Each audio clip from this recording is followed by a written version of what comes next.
The Stinky Cheese Man. Once upon a time, there was a little old woman and a little old man who lived together in a little old house. They were lonely, so the little old lady decided to make a man out of stinky cheese. So she gave him a piece of bacon for a mouth and 2 olives for eyes, and then put him in the oven to cook. When she opened the oven to see if he was done, the smell knocked her back. Phew, what's that terrible smell? She cried. The stinky cheese man hopped out of the oven and ran out the door, calling, "Run, run, run as fast as you can. You can't catch me. I'm the Stinky Cheese Man."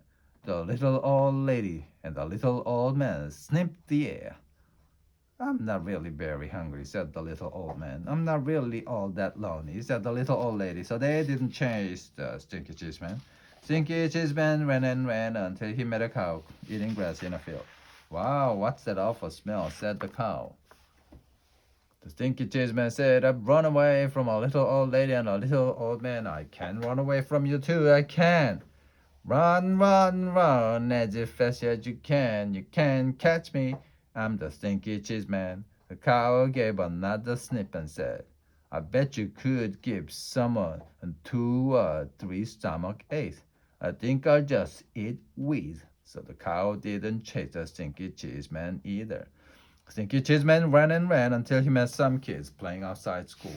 "Gross," said the little girl. "What's that nasty smell?" "I've run away from a little old lady and a little old man and a cow, and I can run away from you too. I can. Run, run, run as fast as you can. You can't catch me. I'm the Stinky Cheese Man." Little boy looked up, sniffed the air, and said, "If we catch him, our teacher will probably make us eat him. Let's get out of here." So the kids didn't chase the Stinky Cheese Man either. By the end, by and by, Stinky Cheese Man came to a river with no bridge. "How will I ever cross the river? It's too big to jump.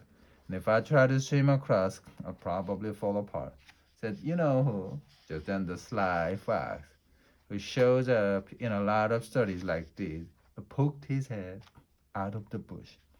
Poked his head. Why? Just hop on my back. I'll carry you across, Stinky Cheese Man." "How do I know you won't eat me?" "Trust me," said the fox. So the Stinky Cheese Man hopped on the fox's back. The fox swam to the middle of the river and said, "Oh man, what's that funky smell?" The fox coughed, gagged, and sneezed, and the Stinky Cheese Man flew off his back and into the river, where he fell apart. The end.